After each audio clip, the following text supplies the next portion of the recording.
আসসালামু আলাইকুম। মুখে দিলেই মিলিয়ে যাবে এমন একটা ডেজার্ট রেসিপি শেয়ার করছি আজ। আপনার কিচেনে হাতের কাছে থাকা অল্প কিছু উপকরণ দিয়েই তৈরি করে নিতে পারবেন এই রেসিপি। এই রমজানে ইফতারিতেও রাখতে পারেন এই রেসিপিটি।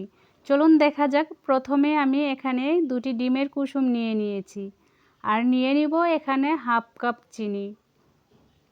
দিয়ে দিব কর্নফ্লাওয়ার হাফ কাপ আর দিয়ে দিব তরল দুধ 500 মিলি। আপনারা চাইলে বেশ কম করে নিতে পারেন। যদি আরও বেশি তৈরি করতে চান তাহলে পরিমাণটা একটু বাড়িয়ে দিবেন। তারপর একসাথে ভালো করে মিশিয়ে নিব। বাসায় যদি অল্প কিছু উপকরণ দিয়ে এত সুন্দর একটি সুস্বাদু খাবার তৈরি করা যায় তাহলে কিন্তু মন্দ নয়। আমরা চেষ্টা করলে অল্প উপকরণ দিয়ে মজার মজার খাবার কিন্তু তৈরি করা যায়।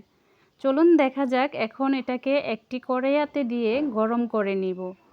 তবে চুলার আঁচটা একটু কমিয়ে দিতে হবে, না হলে নিচে একেবারে জমাট বেঁধে যাবে।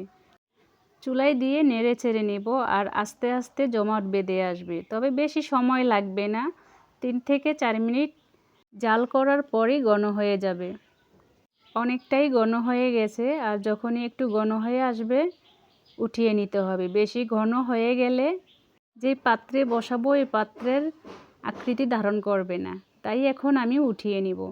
দেখা যাক কেমন হয়েছে। একটি বাটিতে ঢেলে নিচ্ছি। দেখুন কতটা ঘন বা কতটা তরল, মিডিয়াম ভাবেই রাখতে হবে। এখন একটা বাটিতে দিয়ে জাকিয়ে জাকিয়ে বসিয়ে নিচ্ছি। যতক্ষণ না ঠান্ডা হয় ততক্ষণ পর্যন্ত রেখে দিব। আর নর্মাল ফ্রিজে রাখলে আরও ভালো হবে। আমি রেখে দিব আধা ঘন্টার জন্য নর্মালে। এখন নামিয়ে নিয়েছি, দেখব কেমন হয়েছে। একটি প্লেটে ঢেলে নিব। উল্টিয়ে নেওয়ার পালা। আর দেখুন উল্টিয়ে নেওয়ার পরে কতটা শক্ত হয়েছে, একদম জেলির মতো হয়েছে, তরল। এখন উপর থেকে আমি কিছু গুঁড়ো দুধ ছিটিয়ে ছিটিয়ে নিব। এভাবে যখন ছিটিয়ে নিব তখন কিন্তু অন্য রকম কালার চলে আসে। তারপরে কেটে সুন্দর করে ডেকোরেশন করে নেব।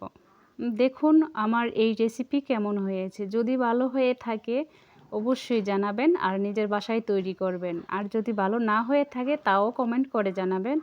ধন্যবাদ সবাইকে এই ভিডিও দেখার